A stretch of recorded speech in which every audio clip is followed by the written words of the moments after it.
రోజు అడవికి వెళ్ళి కట్టెలు కట్టుకుని వచ్చేవాడు. అతను ఒకరోజు అడవికి వెళ్తుండగా ఒకనొక చోట ఒంటెలను చూశాడు. ఆ ఒంటెలకు కాపరి ఎవరిని వెతుకుతుండగా ఒక ముసలాయన కనిపించాడు. తాత మీరు ఎక్కడి నుంచి వచ్చారని అడగగా, మేము రాజస్థాన్ నుంచి వచ్చాము, మాకు దాహంగా ఉంది, కొంచెం నీళ్ళు ఉంటే ఇస్తారా అని అడిగాడు. అందుకు రామయ్య సరే అని చెప్పి చెరువు దగ్గరికి వెళ్ళి నీళ్లు పట్టుకొని వచ్చి ఆ తాతకు తాగించాడు.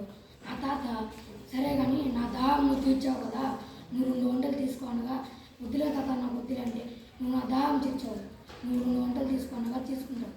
తీసుకొని వీళ్ళు ఊరికి వెళ్ళి ఒంటెల సవారీ మొదలు పెడతాడు. ఒంటెల సవారీ మొదలుపెట్టిన మరుసటి రోజు తన ఊరి పక్కన ఆయన వచ్చి, నువ్వు ఒంటెల సవారీ చేస్తున్నావు కదా, అప్పుడు ఒకవేళ నీ ఒంటెలు మారిపోతే ఏం చేస్తావు, ఒకదానికి వేరే గంటలు కట్టు, రంగురంగుల గంటలు కట్టు అని చెప్తాడు. అప్పుడు సరే అని రంగురంగుల గంటలు కొట్టి మేతకని అడవికి తిరుగుతున్నాడు.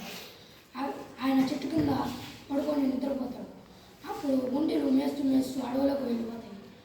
అప్పుడు పులి చూస్తూ ఉండగా ఒక ఒంటె పరిగెత్తడంతో గంట శబ్దం రావడంతో పులి దాన్ని చూసి చంపి తినేస్తుంది. ఇంకో ఒంటె చెట్లలో కొనుక్కో ఉండడంతో అది బతికిపోతుంది. అప్పుడు ఆ రామయ్య లేచి చూడడంతో ఒంటెలు కనపడవు. అప్పుడు లేచి అడవి మొత్తం ఎత్తడంతో ఒక ఒంటె చనిపోయి పులి తినేసి కనపడుతుంది. ఒక ఒంటె చెట్లలో కొనుక్కొని కనపడుతుంది. అప్పుడు ఆయనకు అర్థమైంది ఏంటంటే, చెప్పుడు మాటలు వినకూడదు,